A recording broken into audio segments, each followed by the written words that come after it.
Panoli જીઆઈડીસીમાં sulphur mills લિમિટેડની ત્વરિત કાર્યવાહીથી મોટી દુર્ઘટના ટળી. ફાયર વિભાગ અને કંપનીની સંયુક્ત મહેનતથી આગ પર કાબૂ, કોઈ જાનહાનિ નહીં. ભરૂચ જિલ્લાના અંકલેશ્વર નજીક આવેલી પાનોલી જીઆઈડીસીમાં સ્થિત સલ્ફર મિલ્સ લિમિટેડમાં આજે સર્જાયેલી આગની ઘટનામાં કંપનીની સચોટ તૈયારી અને ત્વરિત પ્રતિભાવના કારણે મોટી દુર્ઘટના ટળી હતી.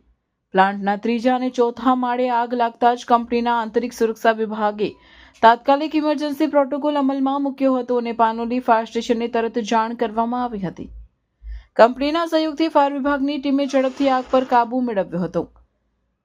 આગ દરમિયાન સલામતીના તમામ નિયમોનું પાલન કરવામાં આવતા પ્લાન્ટમાં કાર્યરત કર્મચારીઓને સમયસર સલામત સ્થળે ખસેડવામાં આવ્યા હતા, જેના પરિણામે કોઈ જાનહાનિ થવા પામી નથી, જે સૌથી મોટી રાહતજનક બાબત છે.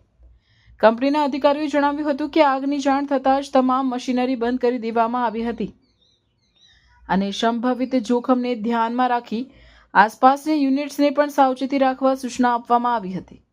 કંપની દ્વારા પર્યાવરણ અને માનવ સ્વાસ્થ્યને ધ્યાનમાં રાખી જરૂરી તમામ તકેદારીઓ લેવામાં આવે છે. સલ્ફર મિલ્સ લિમિટેડે સ્પષ્ટ કર્યું છે કે આગના કારણોની ઊંડાણપૂર્વક તપાસ હાથ ધરવામાં આવશે અને ભવિષ્યમાં આવી ઘટના ન બને તે માટે સુરક્ષા વ્યવસ્થાઓને વધુ મજબૂત બનાવવામાં આવશે.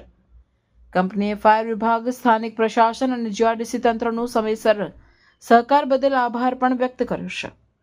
ઉલ્લેખનીય છે કે કંપની દ્વારા ઝડપી નિર્ણય, તાલીમ પ્રાપ્ત સ્ટાફ અને તંત્ર સાથેના સુમેળભર્યા સંકલનના કારણે મોટી અનિચ્છનીય ઘટના ટળી હતી, જેને ઉદ્યોગ ક્ષેત્રમાં જવાબદાર વ્યવસ્થાપનનું ઉદાહરણ ગણવામાં આવી રહ્યું છે. અત્યારે 12:30ની આસપાસ સ્પ્રે ડ્રાયરમાં પ્રક્રિયા દરમિયાન, ચાલુ પ્લાન્ટમાં પ્રક્રિયા દરમિયાન થોડો ફાયર થયો હતો. ફાયરમાં કોઈ કેઝ્યુઅલ્ટી નથી, કોઈ ઇન્જરી નથી અને ફાયર અત્યારે કંટ્રોલમાં આવી ગઈ છે. 90% કંટ્રોલમાં છે, 10% હમણાં કંટ્રોલમાં આવી જશે. ફાયર ટેન્ડર એક બોલાવેલું છે અને બાકીની કંપનીની ફાયરની ટીમ છે, ERT ટીમ, એ વર્ક કરી રહી છે. અત્યારે શું પ્રોડક્શનનું કામ ચાલતું છે? અમારું સલ્ફર બેઝ ફર્ટિલાઇઝરનું પ્રોડક્શન ચાલુ છે અને એ જ પ્રોડક્શન ચાલતું હોય છે. ગામવાળાની ફરિયાદ હતી કે ગેસ લીકેજ થયો છે? ના, ગેસ કોઈ નહીં. ફાયરના હિસાબે જે ગેસ લીક થયો હોય એ જ છે, બાકી કોઈ ગેસ છે જ નહીં મારા ત્યાં.